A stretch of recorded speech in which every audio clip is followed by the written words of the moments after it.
예전에 KBS에서 여러분 혹시 봉쇄수도원이라는 말 들어보셨습니까? 네, KBS에서 우리 아시아에 유일하게 하나뿐인 카르투시오 봉쇄수도원을 취재해서 3부작 다큐멘터리로 제작되어서 방영한 적이 있습니다. 이게 유튜브 영상에도 올라와져 있는 영상이에요. 1084년에 성 브루노라는 성 브루노라는 사람이 이제 프랑스의 한 진짜 외딴 그런 계곡에 세운 이제 그 카르투시오 수도회에서 세운 수도원인데, 이게 지금 아시아에서 유일하게 우리나라 경북 상주의 한 산에 위치해 있습니다. 그러니까 세계 현재 한 이 수도원을 가진 나라가 한 11개 정도 나라 정도 되는데, 한 370명의 수도사들이 이 수도원에서 수련을 하고 있다고 합니다. 그러니까 봉쇄 수도원이라는 게 뭐냐면은 세상과 완전히 속세와의 인연을 완전히 끊는 거예요.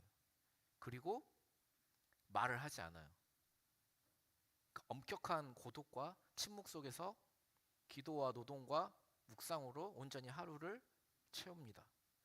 그리고 정해진 이제 잠깐의 일주일에 한 번인가 이렇게 산책 시간이 있는데, 그 외에는 죽을 때까지 수도원 바깥으로 나와서 생활하는 일이 없어요.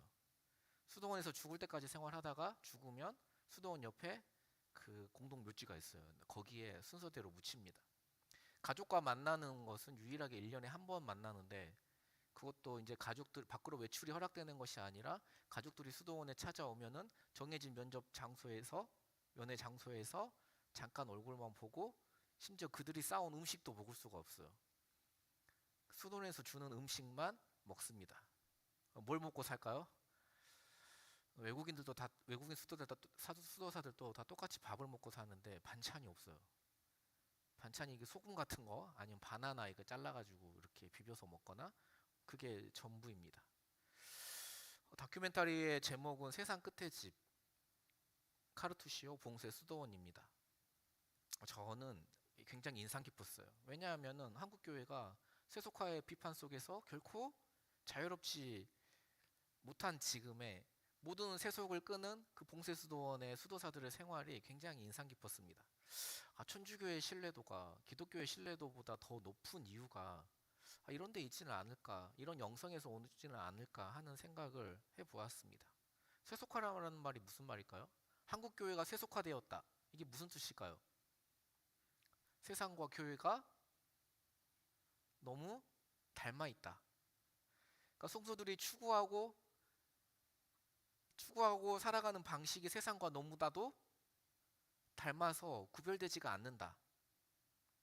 물론 우리는 속세와 단절해서 살아가는 스님들이나 수도사들과는 완전히 다른 영성을 가지고 살아갑니다. 우리는 세상 속에 살아가면서 세상과 구별되어 살아가는 존재들이에요. 그러니까 하나님은 우리를 세속과 완전히 봉쇄된 산속의 어떤 빛이 아니라 이 세상 속에서 빛과 소금으로 살아가기를 명령하셨습니다. 그러나 우리가 세상 속에서 이 짠맛과 소금의 짠맛을 잃어버리고 빛의 밝음을 잃어버렸을 때 주님 어떻게 말씀하십니까? 세상에 버리워져서 사람들에게 밟힘을 당할 뿐이라고 말씀하십니다. 지금의 한국교회가 그런 모습이 되어가고 있기 때문에 많은 비판과 자성의 목소리가 나오는 것이죠. 모든 속세와 고립되어서 봉쇄되어서 그곳에서 어떤 영성을 추구하는 것과 세상 속에 살아가면서 영성을 추구하는 것, 어떤 게 더 어려운지는 사실 잘 모르겠어요. 둘 다 쉽지는 않은 거죠. 오늘 본문은 예수님께서 제자들에게 자신이 고난받을 것을 분명하게 말씀하셨습니다. 그러니까 한 번 말씀하신 것이 아니라 이번에 말씀하신 것이 세 번째 말씀하신 거예요. 거기다가 이번에는 구체적으로 말씀하셨습니다. 구체적인 시기와 방법까지 말이죠. 대제사장들과 서기관들에 의해서 이방인들에게 넘겨지고 침뱉음과 능욕당하고 십자가에서 죽을 것을 말씀하셨습니다. 굉장히 비통한 심정으로 이야기하신 거예요. 그러나 제자들은 예수님의 말씀을 전혀 이해하지 못했습니다. 그들은 예수님의 말씀을 들었지만 전혀 이해하거나 받아들이지 못했습니다. 그 이유가 무엇일까요? 왜 세 번씩이나 십자가에 대한 이야기를 듣고도 이를 받아들이지도 않고 이해하려고 하지도 않을 뿐만 아니라 심지어 이해를 못했음에도 불구하고 다시 묻기도 두려워했습니다. 심지어 처음에 십자가 이야기를 꺼냈을 때 베드로는 화를 내면서 예수님을 혼내기까지 했었죠. 그 이유가 무엇일까요? 여러분 동상이몽이라는 말 들어보셨죠? 지금 예수님과 제자들이 같은 길 예루살렘으로 가고 있는데 제자들과 예수님이 꾸는 꿈은 전혀 다릅니다. 그들이 꾸는 꿈은 무엇이었을까요? 35절 말씀 한번 같이 볼까요? 35절 말씀 우리 함께 한번 띄워주십시오. 네, 10장 35절 말씀 함께 읽겠습니다. 시작. 세베대의 아들 야고보와 야고보와 요한이 주께 나와 여짜오되 선생님이여 무엇이든지 우리가 구하는 바를 우리에게 하여 주시기를 원하옵나이다. 아니 예수님은 지금 자신이 고난받을 것을 말씀하고 계시는데 제자들은 지금 무슨 이야기를 하고 있는 것입니까? 예수님 그래서 기가 막혀서 다시 36절 말씀입니다. 36절 말씀 한번 같이 볼까요? 함께 읽겠습니다. 시작. 이르시되 너희에게 무엇을 하여 주기를 원하느냐. 너희에게 무엇을 하여 주기를 원하느냐. 그때 제자들이 이렇게 대답합니다. 37절 말씀입니다. 함께 읽겠습니다. 시작. 여짜오되 주의 영광에서 우리를 하나는 주의 우편에 하나는 좌편에 앉게 하여 주옵소서. 이게 무슨 말입니까? 굉장히 중요한 구절이라고 할 수 있습니다. 왜냐하면 이 짧은 구절 안에 예수님의 제자들이 진짜 바라고 있었던 게 무엇인가? 예수님께 뭘 원하고 있었는가? 지금 예수님을 따르는 동기가 무엇인가? 예수님의 말씀을 왜 제자들이 이해 못했는가 하는 이유가 명백히 들어있기 때문입니다. 동상이몽, 그들이 다른 꿈을 꾸던 그들이 꾸던 꿈을 무엇이었는가를 가장 잘 드러내게 해주는 구절입니다. 우리가 말씀을 들어도 전혀 변화가 없고 십자가의 의미를, 복음의 의미를 깨닫지 못하도록 우리의 마음을 가로막고 있는 게 무엇일까요? 그것은 바로 이 세상에 대한 세속적인 마음입니다. 다시 말해서 이 세상에서 성공해야겠다는 마음입니다. 돈과 권력과 지위와 명예, 자리에 대한 욕심입니다. 사람들에게 인정받고자 하는 욕심이에요. 이것이 바로 오늘 본문의 핵심이라고 할 수 있습니다. 무엇이 우리로 하여금 십자가의 은혜를 말씀이 우리 속에 심겨지는 것을 가로막는가? 그것은 다름 아닌 우리 안에 있는 세상을 사랑하는 마음, 세상과 닮아 있는 마음, 세속적인 마음이라고 말씀하십니다. 우리 요한 1서 2장 15절 말씀 한번 같이 볼까요? 요한 1서 2장 15절 말씀 함께 읽겠습니다. 시작. 이 세상이나 세상에 있는 것들을 사랑하지 말라. 누구든지 세상을 사랑하면 아버지의 사랑이 그 안에 있지 아니하니. 왜 우리 그리스도인들은 세상 속에 살아가면서 세상을 사랑하지 말아야 될까요? 왜 세상을 사랑하면 안 될까요? 성경은 그 이유를 분명하게 이렇게 밝혀줍니다. 누구든지 세상을 사랑하면 아버지의 사랑이 그 안에 있지 아니하다. 그러니까 세상을 사랑하지 말아야 하는 이유는 하나님과 세상을 동시에 사랑할 수 없기 때문입니다. 그러니까 만일 누군가 그 마음에 세상이 자리 잡고 있다면 그 사람 안에는 하나님의 사랑이 존재할 수 없다는 거예요. 만약 하나님도 사랑할 수 있고 세상도 사랑할 수 있다면 얼마나 좋을까요? 제가 한 3주 전에 제 차를 아버지가 시골에서 이제 몰고 다니겠다고 하셔서 이제 아버지를 드리기로 하고 중고차를 한 대 구입하였습니다. 그 차를 새로 구입해서 그 제일 좋았던 경험이 차 핸들에 열선이 들어온다는 거예요. 추울 때 따뜻한 핸들을 이렇게 만지작거리면서 이 자본주의가 주는 이 자본이 주는 이 맨들맨들한 이 따뜻한 감성. 벤츠나 아우디를 타면 얼마나 더 좋을까요? 저와 여러분은 하나님을 사랑하고 싶어 합니다. 사실 하나님을 사랑하는 거예요. 그리고 아울러서 세상도 같이 사랑하고 싶어 합니다. 문제는 뭐예요? 성경이 그걸 인정하지 않는다는 거예요. 우리는 둘 다 사랑할 수 있다고 생각할지 모르겠지만 하나님 어떻게 말씀하십니까? 세상을 사랑하는 그 순간 아버지의 사랑이 그 안에 존재하지 않는다고 말씀하십니다. 왜 세상을 사랑하는 마음이 하나님을 사랑하는 마음과 같이 존재할 수가 없을까요? 우리 아까 읽었던 말씀 다음 구절 말씀인데 요한일서 2장 16절 말씀 한번 같이 볼까요? 16절 말씀 함께 읽겠습니다. 시작. 이는 세상에 있는 모든 것이 육신의 정욕과 안목의 정욕과 이생의 자랑이니 다 아버지께로부터 온 것이 아니요 세상으로부터 온 것이라. 이 세상에 있는 모든 것이 소속이 다르다는 거예요. 소속이 근본적으로 다르다는 것입니다. 그러니까 오해하시면 안 돼요. 하나님께서 우리에게 주신 이 세상이 많은 물건들이 잘못되었다는 뜻이 아니에요. 그러니까 속세를 끊고 우리도 봉쇄수도원의 수도사들처럼 정말로 구원을 받기 위해서는 속세를 끊고 세상과 단절돼서 살아야 된다. 그런 말씀이 아니에요. 오히려 세상은 우리에게 축복입니다. 그러니까 음식도 우리에게 주신 축복이고 돈도 우리에게 주신 축복이고 결혼해서 부부간에 누리는 성생활도 하나님께서 우리에게 주신 아주 소중한 축복이에요. 돈이 무슨 잘못이 있습니까? 성경은 돈을 나무란 적이 없어요. 굉장히 중요합니다. 돈은. 문제는 뭐예요? 그거를 탐하는 우리의 마음입니다. 세상적인 마음이에요. 성경에서 세상적인 마음이라고 할 때 그것을 세 가지로 이야기한다는 것을 알 수 있습니다. 육신의 정욕과 뭐예요? 안목의 정욕과 이생의 자랑. 하나씩 살펴보면 안목의 정욕이라는 게 뭘까요? 육신의 정욕이 먼저 나오죠. 육신의 정욕이라는 게 뭘까요? 이 세상 것에 욕심을 가지는 것입니다. 쉽게 말하면 그것을 하나님보다 더 사랑하는 거예요. 그러니까 그거 없이는 못 사는 거죠. 그걸 더 즐거워하고 그것을 더 많이 가지려고 하는 것입니다. 그러니까 있는 것으로도 좋게 여기고 하나님께서 허락하신 대로 감사하면서 살아야 하는데 더 많이 가지려고 욕심을 부리는 거예요. 많은 청년들이 난 행복하지 않다라고 생각을 합니다. 왜냐하면 직장이 좋지 않아서, 안정적인 직장이 아니라서, 그리고 돈이 없어서, 그리고 결혼을 못해서, 그리고 남자친구가 없어서, 여자친구가 없어서. 자, 그렇다면 미래에 좋은 직장을 가지게 되거나 돈을 많이 벌거나 결혼을 하면 행복해지는 것입니까? 그렇지 않아요. 그럼 명심하셔야 돼요. 오늘 행복한 사람은 결혼해서 좋은 직장을 가져서도 돈을 많이 벌어도 행복해요.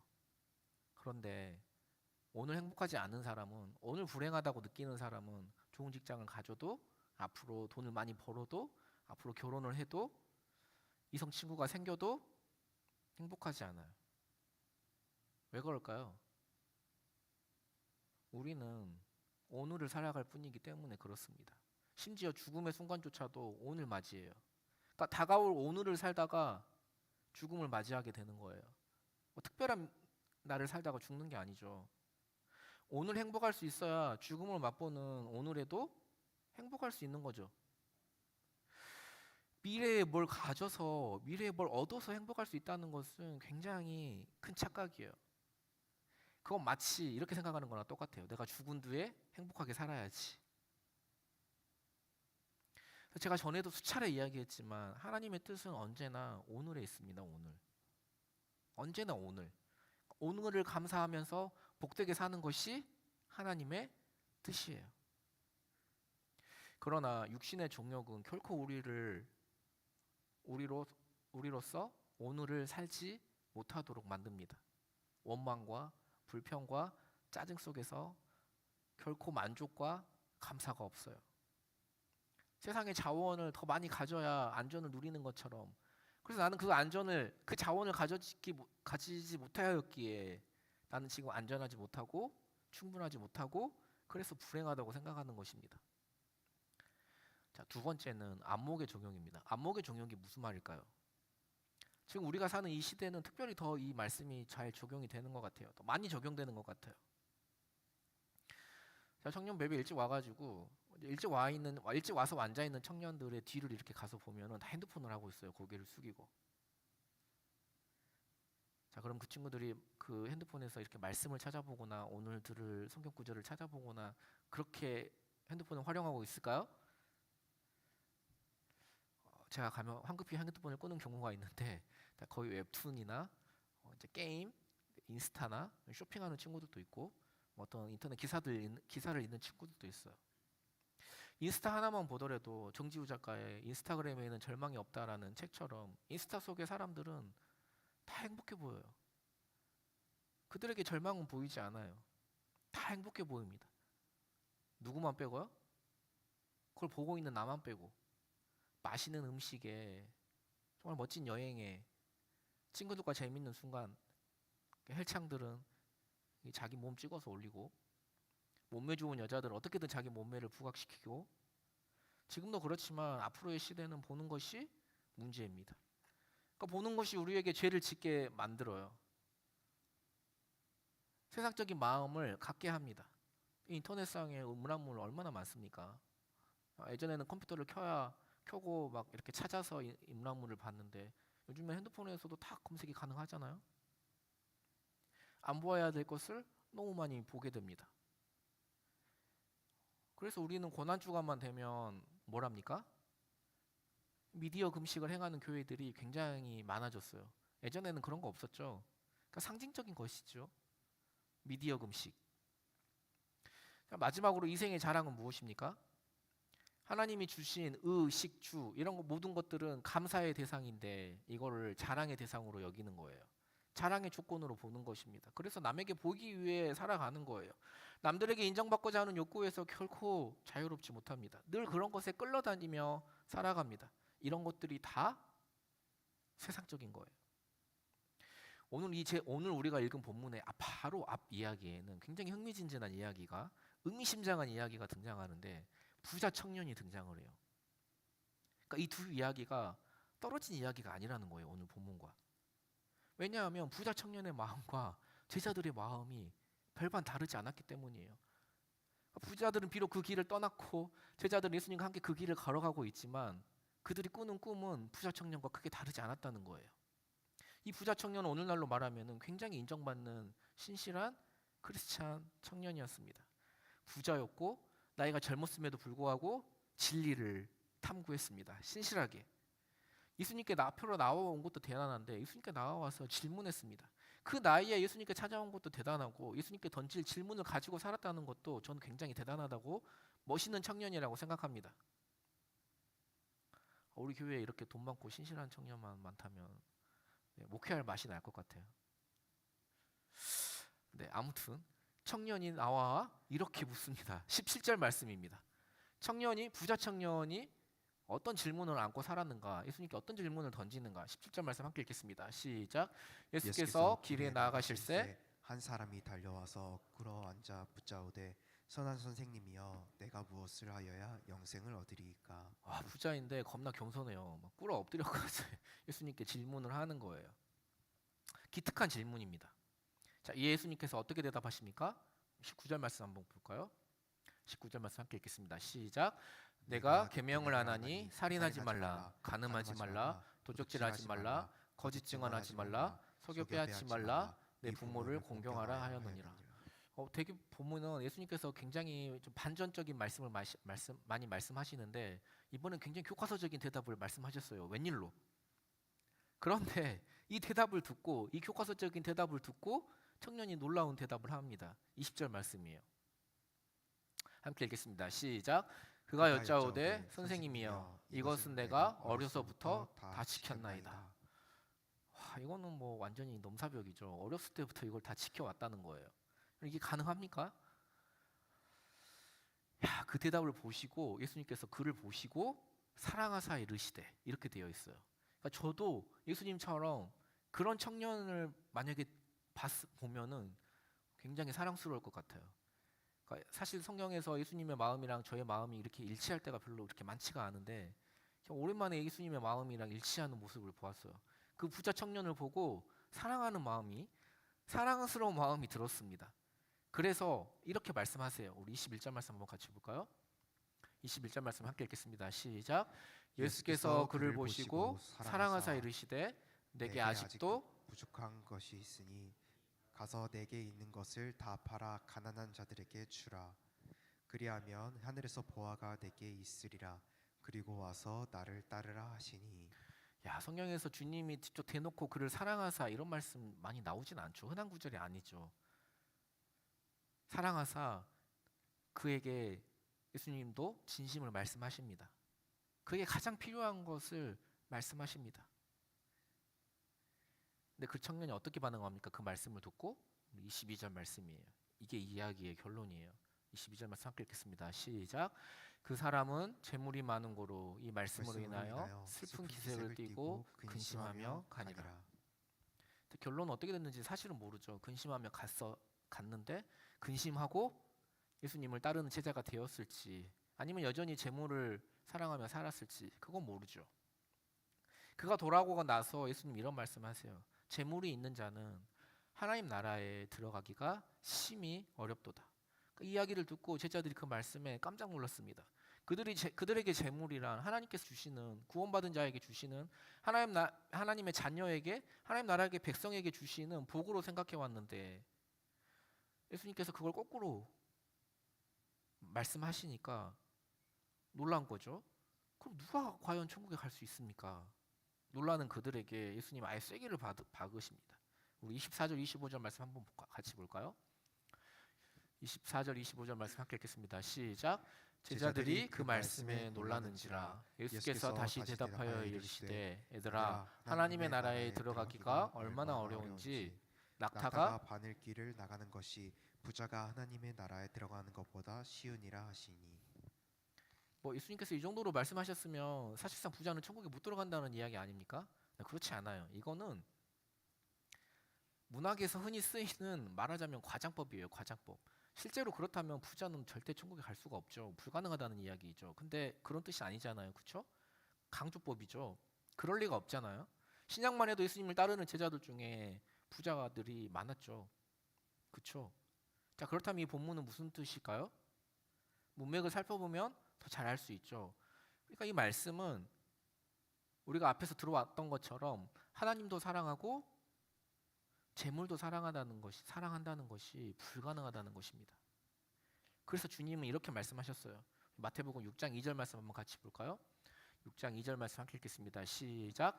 그러므로 구제할 때에 외식하는 자가 사람에게서 영광을 받으려고 회당과 거리에서 하는 것 같이 너희 앞에 나팔을 불지 말라. 진실로 너희에게 이르노니 그들은 자기 상을 이미 다 받았느니. 이 앞절 말씀 한번 같이 A절 말씀 다시 한번 띄워주시겠어요? 네, 구절이 잘못된 것 같네요. 재물과 하나님을 겸하여 섬길 수 없다고, 두 주인을 섬길 수 없다라고 말씀하십니다. 사실 이 말씀은 우리에게 잘 와닿지 않아요. 왜냐하면 요즘 우리가 누가 주인을 섬기는 사람이 누가 있습니까? 그렇죠? 그러니까 두 주인을 섬길 수 없다는 뜻은 이렇게 이해하시면 더 와 닿으실 것 같아요. 두 아내와 결혼할 수 없다는 것과 똑같습니다. 그러니까 한 남자가 두 여자를 사랑하는 것이 가능합니까? 가능하죠. 이거 형제들에게 물어보면 가능하다고 다 대답할 거예요. 네. 뭐 2명뿐입니까? 네. 형제들 또 아닌 척하는 거예요? 그러니까 이 질문은 이렇게 물어야 돼요. 당신의 아내가 두 남자를 사랑합니다. 당신도 사랑하는데 당신만으로 채워지지 않으니까 다른 남자가 필요하다고 합니다. 그래도 괜찮으십니까? 말도 안 되는 이야기죠. 예수님은 재물과 하나님을 겸하여 섬길 수 없다고 말씀하셨습니다. 그러니까 즉 우리의 마음이 세상의 것을 사랑하면 하나님의 말씀을 결코 알아들을 수 없다는 거예요. 그러니까 우리는 선택해야 돼요. 세상을 최우선에 놓고 살아가든지 아니면 우리를 만드시고 구원하신 하나님을 마음 중심에 모시고 살아가든지. 제일 안타까운 사람은 세상을 중심에 놓고 살아가고 돈을 추구하면서 살아가면서도 돈을 많이 못 버는 사람들이 제일 불쌍한 것 같아요. 잘 주님을 그렇게 하고 세상을 선택했으면 돈이라도 많이 벌던가, 그렇죠? 성경 예수님의 12제자들이 이러한 세상적인 마음으로 가득 차 있었다고 말씀합니다. 12제자들의 마음이 이러하였다면 우리의 마음은 어떠할까요? 예전에 제자 훈련 하다 보면 성인들과 이렇게 이제 장년들을 대상으로 제자 훈련 하다 보면은 이런 질문 진짜 많이 받았어요. 그러니까 청년들은 이런 질문 잘 안 해요. 청년들은 약간 묻는 질문의 결이 약간 다른데 장년들은 이런 질문 진짜 많이 하시더라고요. 목사님, 와인도 술입니까? 목사님, 그 남편이랑 같이 맥주 한 잔 정도 하는 것도 이게 죄가 되는 것입니까? 이런 것도 끊어야 되는 것입니까? 자, 담배를 피우면 안 되는 이유가 몸에 해롭다는 것이 그 이유인데 그럼 전자담배는 좀 괜찮을까요? 목사님 이 11조의 기준이 새 전입니까? 아니면 새 후입니까? 자, 여러분 이 질문을 이분들이 하는 이유가 뭘까요? 온전한 11조를 드리기 위해서 술, 담배가 신앙생활에 미치는 영향이 정말 궁금해서 정말 온전히 신앙생활 하기 위해서 이런 질문을 하는 걸까요? 절대로 그렇지 않습니다. 술, 담배를 하고 싶지만 그게 마음에 걸리기 때문이에요. 그러니까 11조의 기준이 새 후인지 새 전인지 궁금한 이유는 조금이라도 더 내자니 어때요? 그게 아깝기 때문입니다.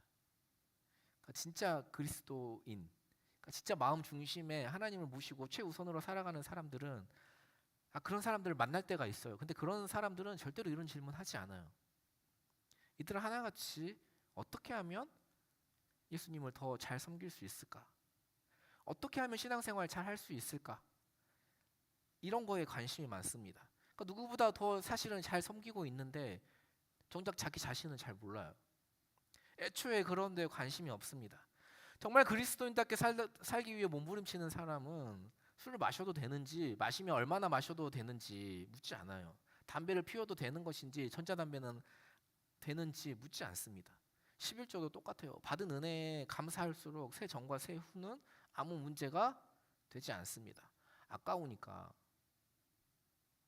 자꾸 그런 질문들을 하는 거예요.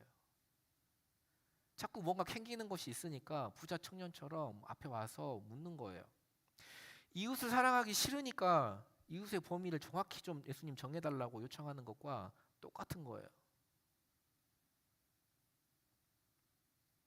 두 주인을 섬기는 것이 불가능하다고 말씀하셨는데 우리는 자꾸만 둘 다를 사랑하려고 합니다. 둘 사이의 경계선에서 어슬렁거릴 때 우리에게 자꾸 유혹이 많은 거예요. 헌금도 아깝고 11조는 구원과 상관없는 거죠. 11조 안 한다고 지옥 가는 거 아니잖아요. 그렇죠? 여러분 그렇게 배우지 않았습니까? 술, 담배 한다고 지옥 가는 거 아니잖아요. 그렇죠? 신기록 목사님이 설교 중에 안 믿는 남자랑 결혼해도 괜찮다고 했으니까 믿지 않는 남자랑 사귀어도 괜찮은 거죠. 그렇죠? 내가 그 믿지 않는 남자에게 휘둘리면서 신앙생활 개판으로 하고 하나님과는 심적으로 완전히 이미 한참 멀어졌음에도 불구하고 남자에게 신앙적인 영향력은커녕 완전히 세상에 물들어가면서도 신기록 목사님이 안 믿는 남자랑 결혼해도 괜찮다고 했으니까 그쵸? 제가 지난번에 한 설교는 어제 한 이야기는 기억 못하지만 몇 년 전에 한 이런 이야기는 절대 잊어버리지 않아요. 자매들이 놀라운 기억력이에요. 그쵸? 세상의 유혹에서 멀어지는 가장 좋은 방법이 무엇일까요? 간단해요. 예수님께 더 가까이 나아가는 것입니다. 그분의 기쁨을 나의 기쁨으로, 그분의 관심을 나의 관심으로 삼으면 되는 거예요. 중고등부에 박정석 선생님이라고 있었죠. 우리 중고등부 올라온 친구들은 잘 아실 거예요. 정석이 형제가 저한테 자기 중고등부 교사 20년 섬겼다고 이제는 쉬겠대요. 아니 제가 그 말을 듣고 아니 열심히 섬긴 것도 아니면서 뭘 20년 했다고 쉬냐고 그랬더니 되게 억울해하면서 막 웃으면서 그래요. 열심히 목사님 말씀처럼 열심히 열심히 안 한 건 맞지만 그래도 20년 했잖아요. 그러는 거예요. 이제는 좀 쉬고 싶대요. 글쎄요. 좀 그랬어요. 진짜 누군가를 사랑하면 내가 그에게 준 것은 잘 기억나지 않지만 못해준 것은 되게 아쉽고 기억이 잘 나는데 주님과의 관계에서는 왜 그런 게 잘 안 되는지 모르겠어요. 우리 마음 중심에 최우선이 하나님이 아니기 때문이 아닐까요? 어떤 목사님이 설교하시면서 그러시더라고요. 진짜 이 이야기가 마음에 많이 남았었어요. 이 땅에서 부동산 투기하는 사람들은 절대로 하나님 나라에 못 갑니다. 그때 부동산 투기가 한참 열풍이었을 때 성도님들을 대상으로 한 이야기예요. 분위기가 굉장히 싸해졌어요. 여러분 부모님들 부동산에 관심 많잖아요. 그렇죠? 여러분 부모님들 뿐입니까? 여러분들도 부동산에 관심 많죠? 부동산 채널들, 부동산 전문가들 채널들 구독자 수 장난 아니에요. 부동산 투기하는데 왜 하나님 나라를 못 갈까요? 이 땅에서 그렇게 바라고 그렇게 누리고 살기를 바라면서 저 천국을 소망하고 바란다는 이야기를 누가 믿겠냐고 그러시더라고요. 글쎄요. 저와 여러분 삶을 보면 정말 하나님 나라를 소망하는 사람이라고 기대하는 사람이라고 믿을 수 있겠습니까? 내 마음이 어디에 있는가를 보십시오. 당신의 생각이 주로 어디에 가 있습니까? 불행히도 우리는 하나님과 세상을 겸하여 섬길 수 없어요. 제자들이 십자가의 은혜를 깨닫지 못하는 이유를 이렇게 말씀하시고 주님이 이제 반대로 십자가의 은혜를 어떤 사람들이 그럼 깨달을 수 있는가? 십자가의 은혜를 받는 자의 마음에 대해서 말씀하십니다. 우리가 세속적인 마음이 세상을 사랑하는 마음이 십자가의 은혜를 받는 것을 방해한다면 만약에 십자가의 은혜를 받기 위해서 우리에게 필요한 마음은 무엇일까요? 우리 42절부터 44절 말씀 한번 같이 볼까요? 42절에서부터 44절까지 말씀 함께 읽겠습니다. 시작. 예수께서 불러다가 이르시되 이방인의 집권자들이 그들을 임의로 주관하고 그 고관들이 그들에게 권세를 부리는 줄을 너희가 알거니와 너희 중에는 그렇지 않을지니 너희 중에 누구든지 크고자 하는 자는 너희를 섬기는 자가 되고 너희 중에 누구든지 으뜸이 되고자 하는 자는 모든 사람의 종이 되어야 하리라. 네, 우리가 요즘 시대에도 종이 만약에 있었다면은 저희 굉장히 파격적인 말씀이죠. 종이 되라는 말씀이니까요. 이 말씀의 핵심은 섬김입니다. 섬김. 그러니까 세상적인 마음이 세속적인 마음이 아닌 섬김의 마음을 가지고 살라는 거예요. 제가 최근에 읽은 책 중에 저도 이 사람이 개그맨인지 몰랐는데 고명환 씨라는 개그맨이 쓴 돈 버는 법에 관한 이야기, 혹시 이 책 여러분 들어보셨어요? 요즘에 잘 팔린다고 하는데 책 제목이 돈 버는 법에 관한 이야기예요. 제가 이 책을 지금 두 번째 읽고 있는 중이에요. 너무 재밌어가지고 두 번째 읽고 있는 책인데 여기에 사마천의 사기열전 이곤에 관한 책이 나옵니다. 여러분 앞으로 장사에 관심이 있거나 사업에 관심이 있으신 분들은 이 책 한번 꼭 읽어보시기 바랍니다. 중간에서 소개하는 사람이나 이제 사마천이 한 이야기예요. 중간에서 소개하는 사람이나 탐욕스러운 상인은 본전의 3분의 1을 이익으로 챙기고 큰 욕심을 부리지 않는 상인은 5분의 1을 수익으로 얻는다. 무슨 말씀인지 알겠어요? 그러니까 중간 상인이나 물건을 판매하는 사람이 음식을 판매하는 사람이 물건을 판매하고 3분의 1을 이익으로 자기 이익으로 남기면은 이 사람은 굉장히 욕심이 너무 많은 거고 5분의 1 정도를 자기가 가져가야 큰 욕심을 부리지 않고 성공한다는 이야기예요. 그러니까 사마천은 기원전 145년 전에 태어난 사람이에요. 그냥 그때도 이미 물건 하나를 팔고 30% 이상의 이익을 남기는 사람을 탐욕스럽다고 표현을 한 거예요. 근데 고명환 씨가 메밀국수 장사로 엄청난 대박이 나면서 서민가부에도 막 출연하고 그랬더라고요. 이렇게 말해요. 내가 장사를 해보니까 사마천의 말이 아주 정확한 말이라는 거예요. 30%의 수익을 남기면 반드시 문제가 생긴다는 거예요. 주로 주변 사람이 떠나게 된다. 손님도 떠나고 직원도 떠난다. 그 이유는 탐욕스럽기 때문이다. 예를 들면 밀가루를 사용하는 식당이 있다고 해봅시다. 식당은 등급이 높은 밀가루와 등급이 낮은 밀가루를 쓸 수 있습니다. 등급이 높고 낮음은 음식의 맛이나 식감에 그렇게 큰 영향을 끼치지 않는다. 하지만 식사를 하고 집에 돌아갔을 때 차이가 난다. 등급이 낮은 밀가루로 만든 음식을 먹은 사람은 생목이 오른다고도 하고 음식이 뱃속에서 살아오른다라고도 하는 더부룩함을 느끼게 된다. 하지만 등급이 높은 밀가루로 만든 음식을 먹은 사람은 속이 편안한 이런 차이가 있다는 것입니다. 밀가루는 제일 높은 등급과 제일 낮은 등급의 가격 차이가 꽤 나는데 이게 1년으로 계산하면 장사꾼에게는 엄청난 돈이라는 거죠. 낮은 등급의 밀가루를 사용하게 되면은 그 수익의 30% 정도를 내가 챙길 수 있어요. 남길 수 있습니다. 하지만 그렇게 하지 말라는 거예요. 그래서 고명환 씨는 메밀국수 가게의 수익의 20%만 남기고 그 이상의 수익은 좋은 재료를 구입하는데 쓴다는 거예요. 결과적으로 손님들은 이 집에서 식사를 하고 가면 속이 좋다고 말한다는 거예요. 속이 편하다고 말한다는 거예요. 덕분에 결과적으로 매출이 지금의 안정적인 매출이 나오게 되었다. 이런 이야기입니다. 저는 이것도 중요한 하나의 섬김의 원리라고 생각합니다. 이윤을 줄이고 손님들을 조금 더 섬기려고 하는 것이 진짜로 돈 버는 방법이에요. 그런데 한번 생각해 보십시오. 장사하는 사람들이 이걸 모르고 장사할 리가 있을까요? 내가 조금 수익을 덜 가져가고 더 좋은 재료를 쓰고 더 많이 손님들에게 투자하고 더 좋은 식재료를 쓰는 게 결국에는 더 장사를 위해서 좋은 거다. 결국엔 더 많은 이익을 남기는 거다.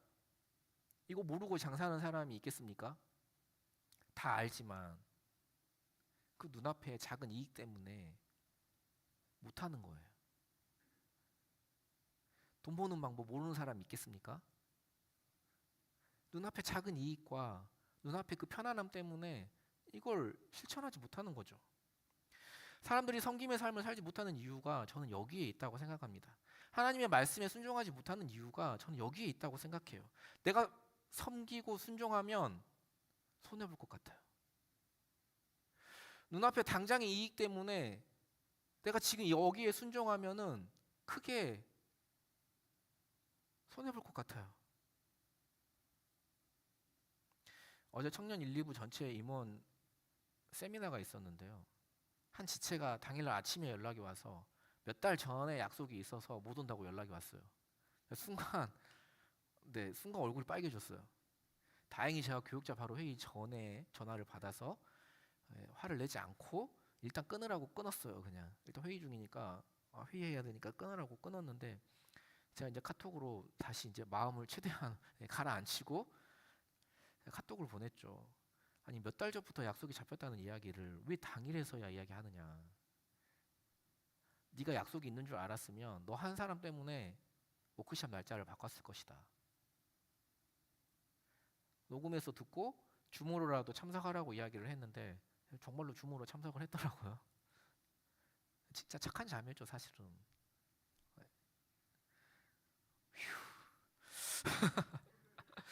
솔직히 한번 생각해 보세요. 여러분 그 자매가 저한테 욕먹을 이유가 하나도 없어요.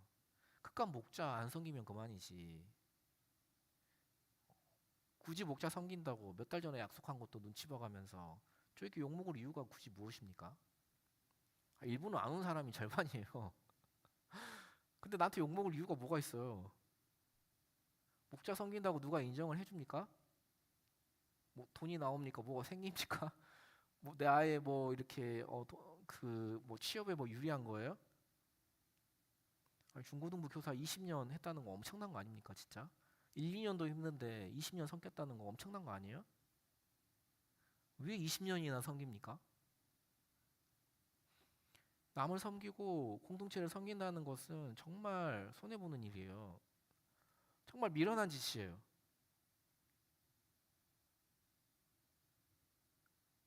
그래서 주님은 우리에게 말씀하셨어요. 얘야, 나를 따라오려거든 앉아서 비용 계산을 해봐라. 너희 중에 누가 망대를 세우고자 할진데 자기의 가진 것이 준공하기 전까지 족할는지 먼저 앉아서 그 비용 계산을 해보지 않겠느냐. 또 어떤 임금이 있는데 그 임금이 싸우러 가기 전에 먼저 앉아서 내가 가진 1만 명으로 저 2만 명을 거느리고 오는 자를 내가 싸워서 이길 수 있을지 헤아리지 않겠느냐. 만약 못할 것 같으면 그가 아직 멀리 있을 때 사신을 보내서 화친을 청할지니라. 이 말씀을 하시면서 결론은 이렇게 내리세요. 이와 같이 너희 중에 누구든지 자기의 모든 소유를 버리지 아니하면 능히 내 제자가 되지 못하리라. 무슨 뜻이에요? 네 가진 소유를 다 버리는 게 이익인지 아니면 그걸 안고 예수님을 따르지 않는 게 이익인지, 소유를 버리는 게 이익인지 내 제자가 되는 게 이익인지, 진짜 뭐가 이익인지 앉아서 비용 계산을 해봐라. 그리고 너에게 유익이라고 생각되면 나를 따르라. 너희 중에 누구든지 자기의 모든 소유를 버리지 못하면 능히 내 제자가 되지 못하리라. 여러분 앉아서 비용 계산을 해보셔야 돼요. 이 소중한 시간에 어제 그 세미나도 그렇죠. 5시에 모여서 한 8시 넘어서 끝났는데 그 소중한 그 주말에 그 시간에 거기 나와서 우리 은별자매는 그날 생일인데 나왔어요. 아니 그 시간에 나와서 저의 잔소리를 들을 이유가 뭐예요? 세속적인 마음으로 세상적인 것들을 추구하며 자기 자신을 위해서 살아가는 것이 더 이익인지, 아니면 세상적인 마음을 버리고 하나님을 중심에 놓고 사람들을 섬기며 살아가는 것이 더 유익인지, 더 이익인지, 무엇이 더 나에게 기쁨을 주고 무엇이 더 이익인지 앉아서 계산을 해봐라. 그리고 나를 따르라는 거예요. 아무 생각 없이 섬기지 말고 여러분 앉아서 가만히 비용 계산을 해보세요. 오늘 이 예배를 드리는 것이 유익인지, 아니면 집에 가서 자는 것이 더 유익인지, 오늘 이 예배를 드리고 목장 모임을 하고 가는 것이 여러분에게 유익인지, 아니면 바로 가서 집에 가서 쉬는 것이, 친구들 만나는 것이 더 유익인지 냉정하게 따져보십시오. 앉아서 비용 계산을 했을 때 섬기는 삶이 더 이익이라는 것을 아는 사람은 손님들에게 비싸고 좋은 밀가루를 사용해서 원재료 값을 올리는 것이 나에게 더 이익이라는 것을 아는 사람은 당장에 원재료 값을 올리는 손해를 감수합니다. 비싼 밀가루를 써서 재료값이 오르는 그 손해를 내가 감수해요. 30%를 남길 수 있는데 10%를 버리고 20%만 취하는 손해를 내가 감수합니다. 섬기는 삶이 더 유익이고 이익이라는 것을 아는 사람은 저에게 욕 먹으면서도 토요일 날 그 시간에 나와서 워크숍을 듣는다니까요. 목자로, 국장단으로, 예배팀으로, 울타리팀으로 섬기는 삶을 사는 거예요. 그래서 주님은 결론적으로 이렇게 말씀하세요. 자, 43절, 44절 말씀 한번 같이 볼까요? 43절과 44절 말씀 함께 읽겠습니다. 시작. 너희 중에는 그렇지 않을지니 너희 중에 누구든지 크고자 하는 자는 너희를 섬기는 자가 되고 너희 중에 누구든지 으뜸이 되고자 하는 자는 모든 사람의 종이 되어야 하리라. 45절 말씀도 함께 읽어볼게요. 45절 말씀도 띄워주십시오.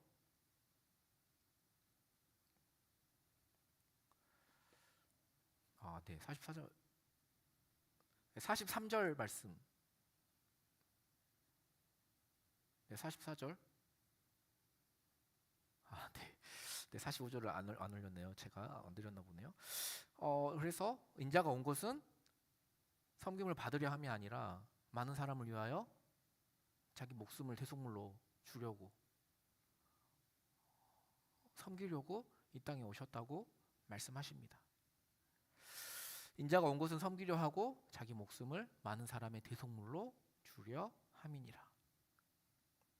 우리가 하나님을 위해서 세속적인 마음을 포기하면 하나님 우리의 노력보다 훨씬 더 값지고 세상에 결코 줄 수 없는 것들을 우리에게, 더 소중한 것들을 우리에게 주십니다. 우리 마음 가운데 있는 세속적인, 세상적인 마음을 버리고 십자가의 은혜를 받아들이고 주님의 명령을 따라 섬김의 삶을 살아가시기를 예수님의 이름으로 소망합니다. 우리 함께 찬양하고